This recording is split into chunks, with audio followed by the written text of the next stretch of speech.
What's going on, y'all? Welcome back to Ideal Offseason. This is a series where I get to put the GM cap on for a little bit and help an NBA team navigate through their offseason. We also try to take into perspective the team's real life situation, meaning the Spurs aren't winning a championship next year, let's just be honest, most likely. And so we're just mostly trying to set them up for marginal success as they grow their young team. Whereas a team like, say, the Dallas Mavericks, who are in the finals right now, if we were to do them, it's how do we keep them in the finals and how do we keep them competitive. And today we've got the Minnesota Timberwolves. They just got bounced, and they're in a really interesting position where they're okay, they've got some young players they're developing. They've also got an interesting cap situation, so we'll be helping them out today. But make sure you guys like, subscribe, and comment as we jump into this. I've responded to every comment on my YouTube channel up to this point, and I intend to keep on doing so. And one last quick update. I know I'm throwing a lot at you guys. I'm out of town next week, but I'm going to be pre-recording a bunch of stuff for you guys. I actually got hired by an NBA team. I know, crazy, right? I'm kind of back in the league, but mostly on a contract. I'm going to be helping one of the NBA teams out with some of their analytics this summer, and more importantly, with their scouting and their roster building. Kind of convenient how we're doing this series, huh? Maybe I am in the know, aren't I, you guys? Well, maybe more in the know than the average person is. I won't tell you guys which team it is, but I will be under contract with them for this season, or for this off season, to kind of help them through that. So I get to do a real life ideal off season. Kind of cool. But anyway, I just wanted to let you guys know videos will be pre-recorded through next week. And so that means if something happens in the middle of the week and that's why things are off, that's why, for whatever reason, if that happens. But just wanted to let you guys know. Let's get into the video. Alrighty, we're back here on the Ideal Offseason spreadsheet. For those of you that haven't been following the series, this is a spreadsheet that I build to kind of help illustrate this series and show you guys what's going on. I know a lot of you want access to the spreadsheet, so listen up. This is how you do it. Literally just leave a comment saying I would like the spreadsheet. That helps my algorithm. Then I will respond with a link to my Discord, to which you can join. That helps my Discord. That's good for marketing. And once you get on the Discord, just shoot me a DM and I'll get you a link to the spreadsheet. Real nice, really simple, really clean. It's a lot of fun to use. So I've probably given this out to 100 people already, which is really, really cool. I'm glad you guys like it. We're also talking about what other people do on this in the Discord. So you guys just feel free to jump on there and do what you got to do. But anyway, Minnesota Timberwolves exceeded expectations this year, and they should feel very, very proud. I know that we're sad that they just got bounced and everything, and I don't know. I look at this like Luka from a couple years ago, right? Luka's also very young, like Anthony Edwards, and he made it to the conference finals, and it was oh, how are they going to get back or whatever now? How do you bounce back? How do you continue to get better? That's kind of the situation that these guys are in, except they're in a little bit more cap hell than the other teams. But seriously, this team should be really proud of itself. It exceeded expectations. I know you guys are going to come for the heads of Karl Anthony Towns or Gobert and stuff like that. And I don't want to see comments being you got to figure out how to trade Cat. You got to figure out how to trade Cat. You tell me what kind of trade makes sense to, one, move the contract that is Karl Anthony Towns and what they're going to get back that's going to be better. Karl Anthony Towns is really good at a lot of things. Yes, he's bad at other things. I truly think that if you get a better offensive scheme in this, and we adjust a couple things on the roster, which we're going to do today to try to make it a little more well-rounded of a basketball team, I think that this team could have very well been in the finals. So we're going to be running it back with this core, but how do we make some little adjustments to where we show up incrementally better next season? But all right, let's start diving into everything, right? First things first, we are currently in the first apron and we're creeping up on the second apron. What does that mean, right? Well, aside from other tax things of having to pay a little bit more, we become a little bit restricted in how we can make moves. If we fall into the second apron, what that means is that we can no longer package multiple players together in a trade, right? That's a dangerous thing that makes you very locked in with the roster that you have, right? And that's the NBA's goal with these aprons, is they're trying to make star players not get traded as much. They want players to stay on the teams they were on because it's better for their ratings and stuff if fans can get attached to the players.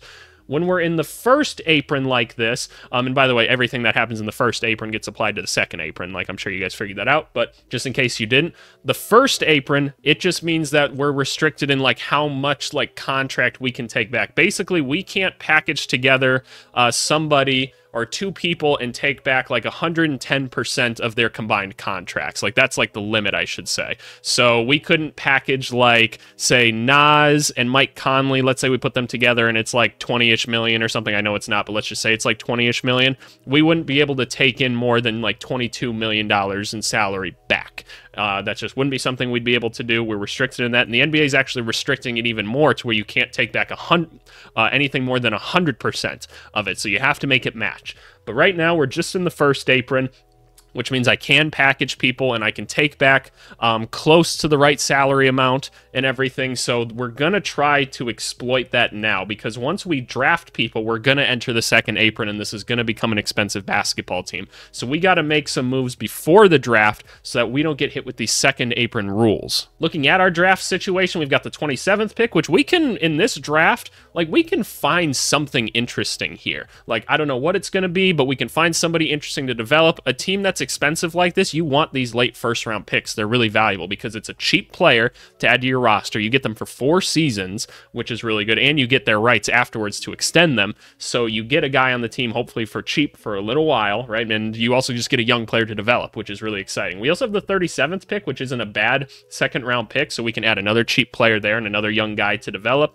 We don't have many draft picks going forward because we went and traded to get Rudy Gobert a couple seasons ago, which ultimately ended up being worth it at the end of the day. You can have your criticisms of him if you want. I have my criticisms of him, but he's here on the roster. He makes us better, so he's here. Let's take a look at the contracts now. Karl-Anthony Towns getting his shmoney, man. That boy getting his shmoney. Rudy Gobert getting his money. Ant, his contract's big now. Like, we see that. Jaden McDaniels just got a big-ass contract, so that's a thing. Naz Reid just got paid a pretty good-sized deal. That's fair. Mike Conley has 2 years, $9 million. Pretty fair. Mike Conley's definitely getting older. We got to try to find some more point guard help because Ant hasn't proven that he can be like a great facilitator of offense yet outside of himself. He kind of struggles with dealing with double teams. Maybe isn't always the best passer, caused a lot of turnovers, and there's just no one else that can really handle the ball on this team. So addressing the backup point guard is going to be a big one for us this year, and at some point we're going to have to find a new point guard that's not named Mike Conley because he just only has so much time left in the NBA. Nickeil Alexander-Walker really showed some valuable stuff in this last season. He went pretty cold at the end of the playoffs, but let's not excuse that and just say that he's some bad NBA player. He had a really good season. He's a really good defender, had a nice three-point shooting year overall. He's cheap. We'll want to keep him around. These 3 guys at the end here are where it gets kind of interesting. Wendell Moore, first-round pick from a couple years ago, hasn't gotten like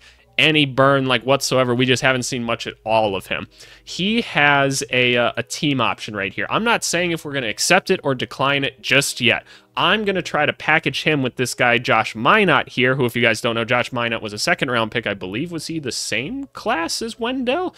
He might have been. I don't quite remember. But we've seen a little bit more of Josh Minott. He's like a 6'8 wing, has shown a little bit of three-point shooting and has a little bit of minutes out there. If we could combine this like $4 million, $4.5 million into a different role player, I think that would be ideal because they're not contributing much right now, and we're going to be bringing in 2 other young guys, so I think that's interesting. Leonard Miller, on the other hand, is very interesting to me. His jump shot's kind of goofy and everything, and I know Wolves fans will be like, he's been dominating in the G League. Yeah, guys always dominate in the G League, but he is big and athletic and can shoot a little bit, and I think that alone makes him an interesting enough prospect to keep around, so we probably won't be touching Leonard Miller at all. Oh, another thing to note with Josh Minott is none of his contract is guaranteed. So what we could be doing is we could possibly use these guys here as trade pieces to be like, hey, we can save you from some contracts or something like that, like some salary. We can take on a player that you want, and you guys don't even have to do anything with these guys. We can just trade them to you.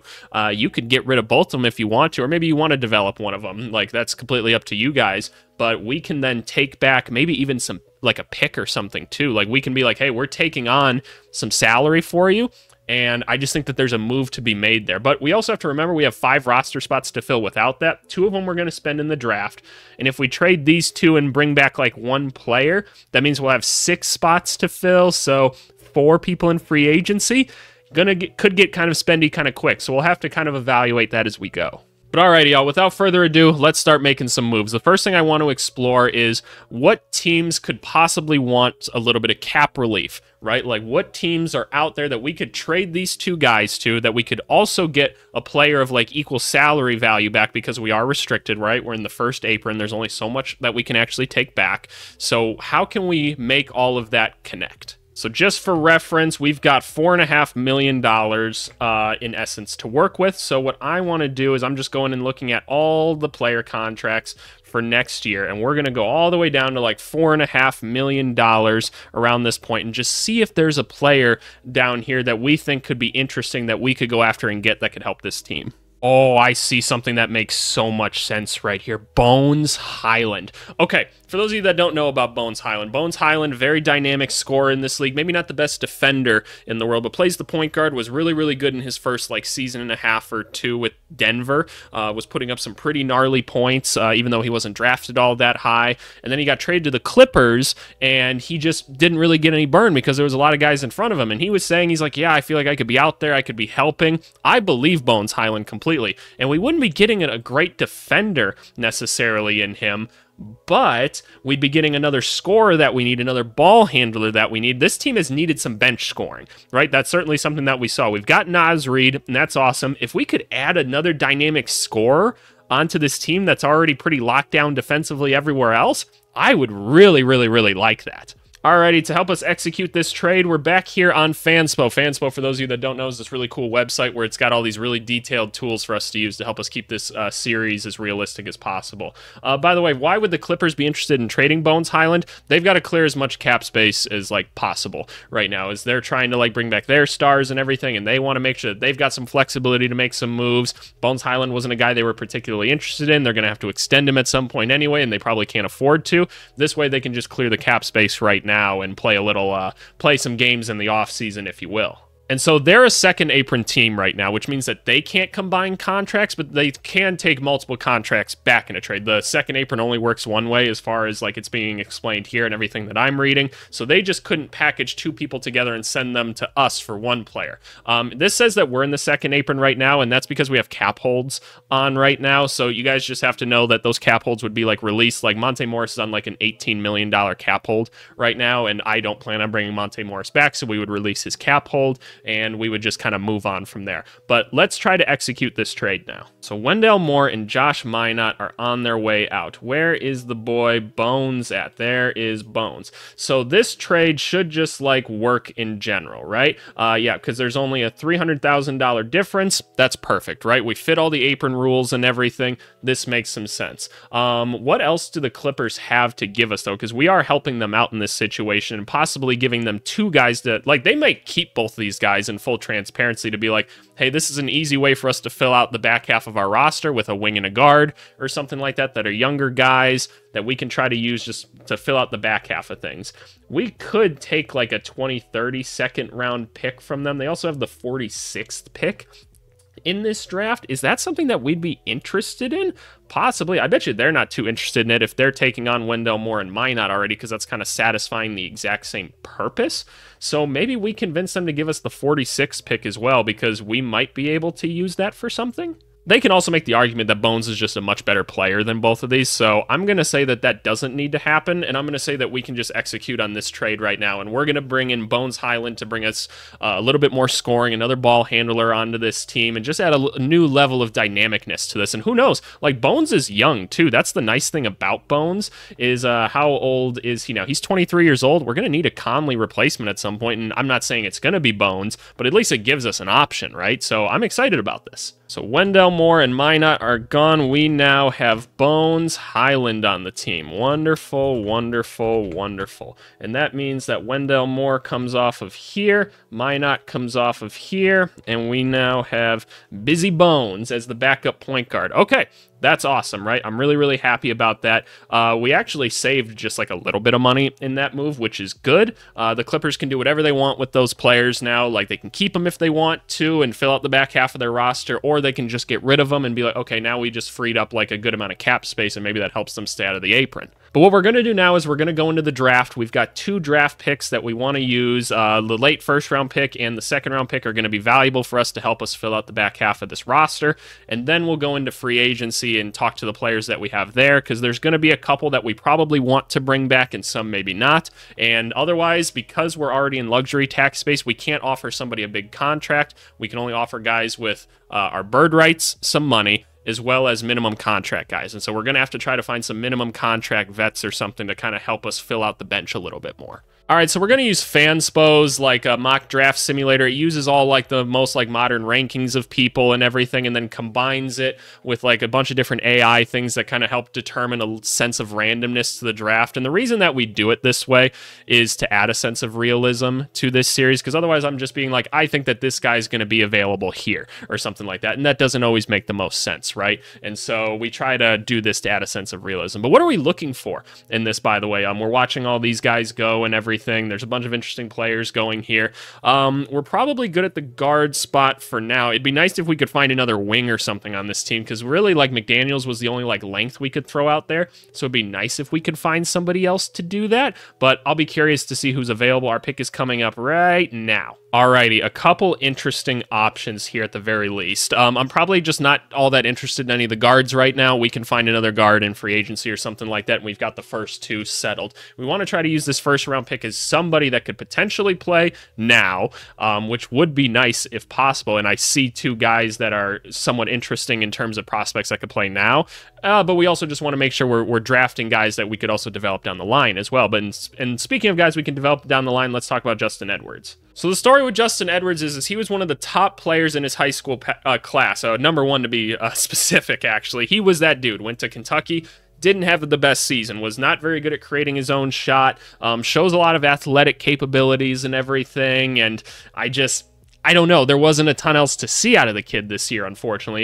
It was not a good showing. So he's basically working on like the ESPN 100 thing that said he was the best player in the class to try and still get himself a first-round draft pick. If not, someone will take him in the second round off potential alone because he looks very raw and he looks very talented. It's just we didn't see like any of it in college. And, you know, the college game is not for everybody. It's very odd. It's a very different space than anywhere else in basketball. I'm personally going to skip on Justin Edwards because there's two other guys available I'm more interested in, but I just wanted to bring him up nonetheless. So the first one is Ryan Dunn here. Ryan Dunn, very, very good defensive player out of Virginia. Very good without the basketball, very good cutter, and like I said, just elite defensive player, 6'8", plays the wing. This sounds like an NBA type of player. So what's the downside with Ryan Dunn? Why is he still available on the board, right? Well, he's basically got like no offensive game right now. He does not have a very good handle on him at all. Basically, if he's not just running in transition, it doesn't look that great, and the three-point shot is damn near non-existent right now. He doesn't take many threes, and the threes that he does take don't go in. So that's a little bit of a concern, but wanted to bring him up nonetheless. I do see Terrence Shannon here. And so let's talk about Terrence Shannon just really quick. I have Terrence Shannon within my top 10 on the draft board. I think he's that talented. He's an elite defensive player. He can create his own shot. He is a good three-point shooter. He can handle the ball well. He's got multiple counter moves. He's a smart passer. Why is he still available on the board? Well, he's got some trouble going on off the court right now. And I don't want to excuse that stuff. I don't know what's going on, so I won't speak on it too much. We're working under the presumption that he'll be allowed to play this year, and that's just what I have to work on. If he's guilty, he's guilty. If he's not, he's not. In this simulation, we're going based off the fact that he's going to be available to play and all of that, and we're just evaluating him as a basketball player. He definitely will be somebody that's available at the end of the first round because of all that stuff, and I think that in this circumstance, he could be a really interesting guy to bring onto this team because let's be clear, Terrence Shannon is a dog. Like, this guy plays with a lot of energy. He's very motivated. He wants to be a leader. That's very clear. He could come in and he can contribute to an NBA team right now because he's got plenty of NBA-style moves. He's big enough, 6'7", 220, can come in, play really, really good defense, can be a shot creator off the bench. I think it makes too much sense. It seems like the Timberwolves are building a pretty solid culture there now. They've got like the new ownership group kind of trying to wiggle its way in and everything. Finch is really bogging down on guys, keeping them good. You got guys like Mike Conley on the team. Ant's a good leader, right? You got guys like Nas on the team that are keeping people straight. So like, I feel pretty good about drafting Terrence Shannon here, and I think he's going to be a guy that can contribute right away. Alrighty, so we pick up Terrence Shannon Jr. for about this much. We get him for 4 seasons. We potentially added a guy that can play right now for us. I'm going to slide him in at the 3 here. He could play the 2 or the 3 because he's a good enough ball handler. I think this is a phenomenal addition for this team. A guy that, if you keep him on the straight and narrow and everything, because, and who knows, maybe he's a perfectly nice guy outside of whatever these allegations are or whatever. Like, the talent is there. There's no question. Extremely talented. Could be a great value pick for us at very cheap for some years to come. That's awesome. All right, we use the 27th pick. Let's move on into the draft and use the 37th pick. Alrighty, we're here at the 37th pick now. Very interesting to see all that is left on the board. So there's a couple ways that we can look at this, right? Because we just took Terrence Shannon Jr., a little bit older of a guy, maybe we could take a little bit of a younger guy here, like in Almanza. But maybe we want to just keep saying, like, let's just keep bolstering out the bench to make sure that we have enough options for us throughout the season. I don't know. There's a bunch of ways to look at this. I look at a guy like Izan Almanza, who is an Ignite guy this year, is kind of an incomplete prospect, and I'm not even potentially sure what I would really like about him. Like, he's pretty good in the post. He's got some decent footwork. Like, maybe has some offensive hub potential at some point, but he's not a shooter, and so that makes it a little bit difficult at points. So I'm probably going to pass on a guy like Almanza. Let's take a look at like a Dylan Jones, who's like a little bit older. If you guys took a look at just Dylan Jones's numbers, you'd be enamored with him, right? You're like, wow, this guy does a little bit of everything, and he really does. He had a phenomenal season. He's a very smart basketball player. Like, but he's very repetitive in how he does everything. Like, he can get to his spots or whatever that aren't really behind the three-point line, and that's a little bit of a concern considering he's 6'6" and would be playing the wing, right? But he's a good defender, he's a good passer, he knows his spots on the floor. So is this a guy that we look at and maybe say, hey, if we could just figure out how to teach him to shoot, he'd probably be pretty effective because he understands the game of basketball and most other facets.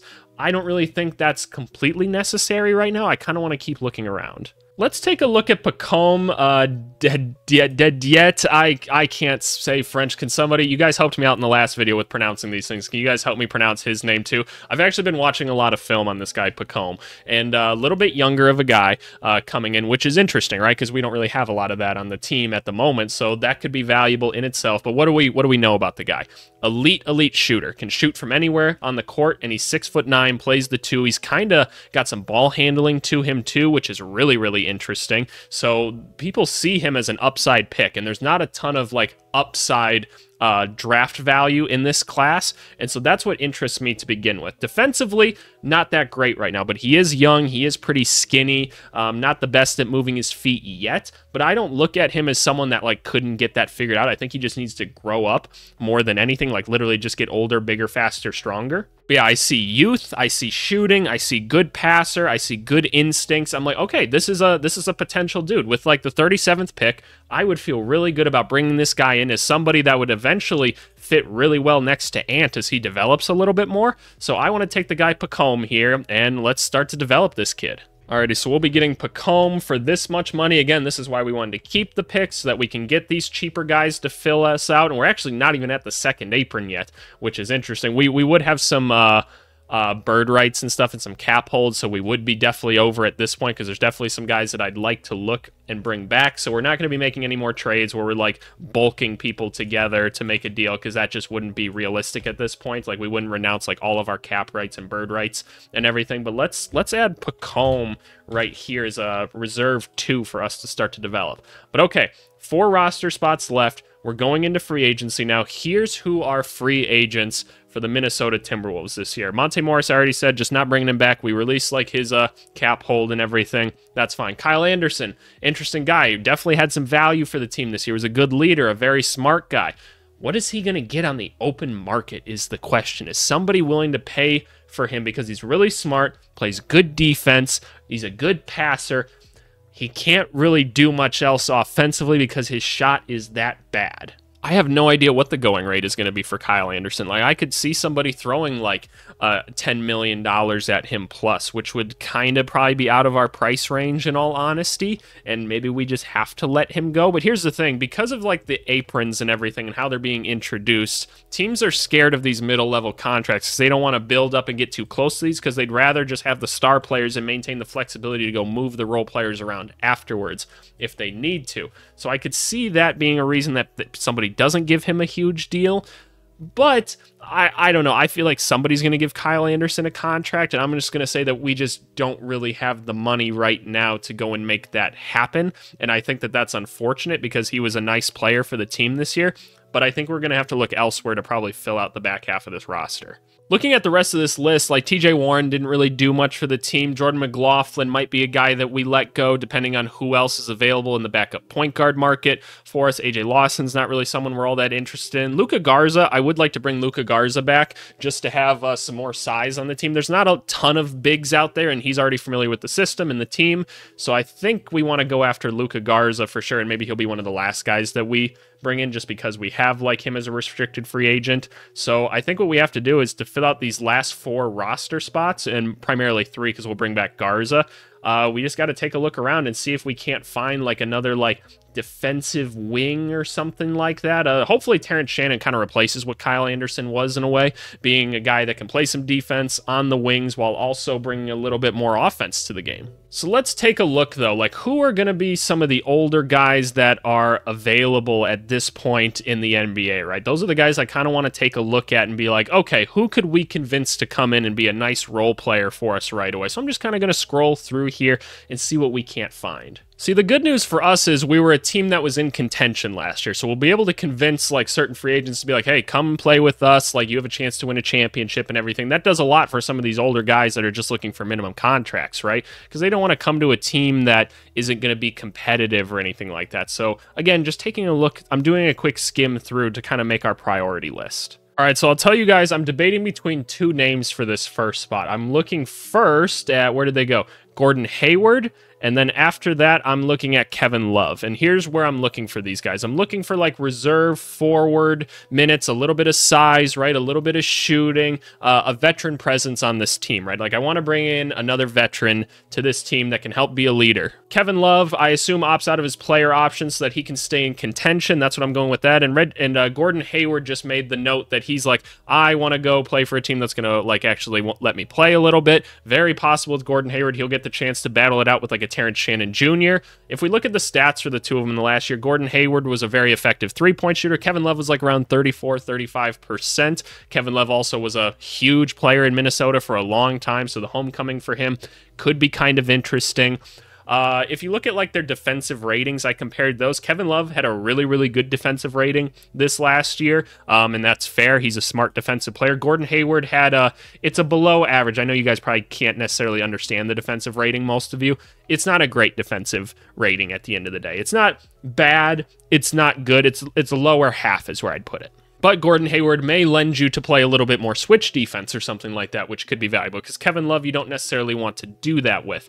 And if you add Kevin Love to this team, it's like, okay, now you got like 3 dudes that can't really move their feet like all that well defensively. Like Kevin Love's more of just a solid like post presence because he's so strong. And so that's why I kind of lean towards Gordon Hayward a little bit more. I just think he could be an interesting project for us, and also another person that can handle the ball if absolutely necessary. So I think for that reason alone, I'm going to add Gordon Hayward to the team. So we add Gordon Hayward. He would get this much as his minimum contract because he's been in the NBA for a while. And now we're in that second apron. We're very restricted at this point. Gordon Hayward, welcome to the team. We'll slide him in right there. The next guy that we're going to add is another point guard. I want to make sure we're filling out the point guard position with somebody that can stay healthy and can contribute on an NBA court right now, and I think that that's going to be Chris Dunn. I think Chris Dunn, we can get him for a minimum contract as well. He's a very solid contributor for the Jazz this year. He was actually drafted by the Timberwolves and played his first season there,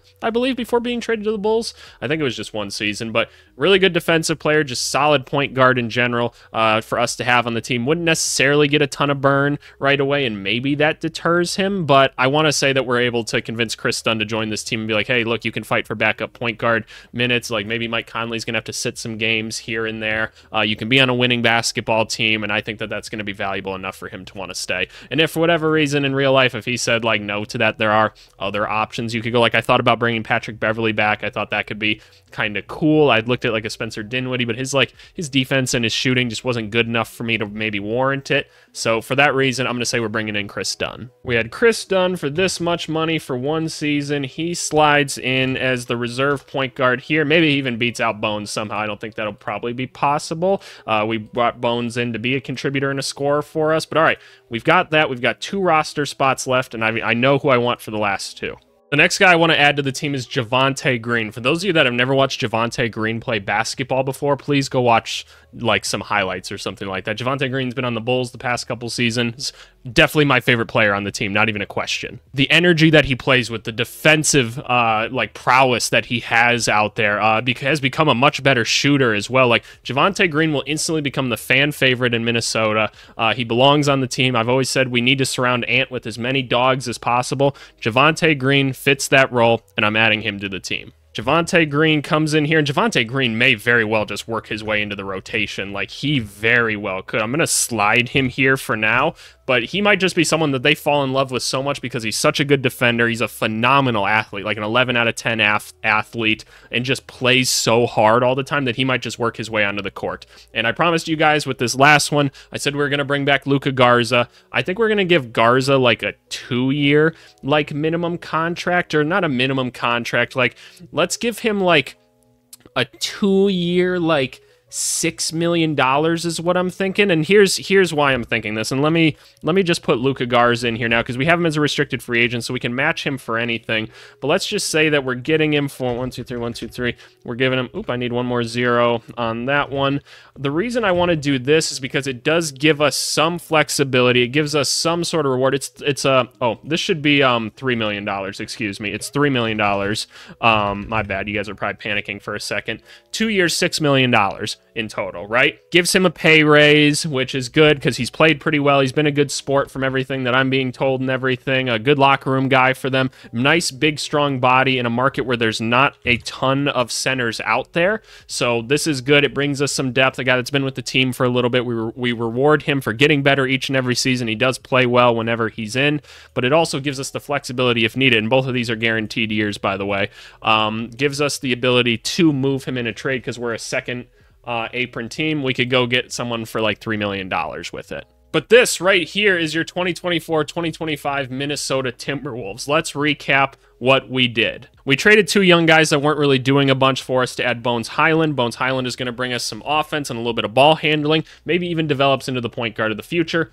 Hard to know, right? But the point is we've added another guy that can go get us some buckets on this team when this team struggled to get buckets at points. So the Clippers are obviously happy because they can do whatever they want with their money now, which is really strapped for them. Also added Chris Dunn, who's just a nice veteran point guard at this point. That's awesome. Drafted 2 guys, one in Terrence Shannon Jr., who I think can play right away, presuming that there's no legal issues. We'll be able to come in, replace Kyle Anderson, and be a better shooter, another dynamic guy to come off the bench, be a lockdown defender. Added our guy Pacome here, who's going to be a guy we develop and hopefully becomes a wing to play with Ant at some point, but he's cheap at the very least. Added a guy like Gordon Hayward to the team, he's going to be out to prove something next year, wants to be on a competitive team still. This is going to be his chance to do so when they're in a roster spot. Again, just a nice, stable veteran presence to have on the team. Has played with Rudy Gobert before, so that's always a nice thing to have as well. We added Javonte Green, who, again, could play his way into a rotation spot. We don't know. We're going to love the competitiveness of him regardless. And we brought Luka Garza back because that's a good thing to do, and there's just not a ton of centers out here. He's big and strong, can do a couple things for us. I feel pretty good about this team. We kept the core intact. We weren't going to move the core, right? The core is what got them as far as they did. If you're wanting to trade Karl Anthony Towns, I don't know what to tell you, man. I have no idea how you'd make that happen. No clue how you would make that happen. I don't think it's like, I can't envision it. But I think that this team is better, and the most important thing is Anthony Edwards will be better coming into next year. But yeah, I'm curious to hear what you guys think down in the comments below. I really like how this team turned out, honestly. I think this team is going to be a little more dynamic off its bench. They'll have more dogs than they even did the year before, and I think that they have a chance to compete for a championship with this team. But hey, you guys let me know what you think. Thanks so much as always, and we'll talk to you guys later. Bye.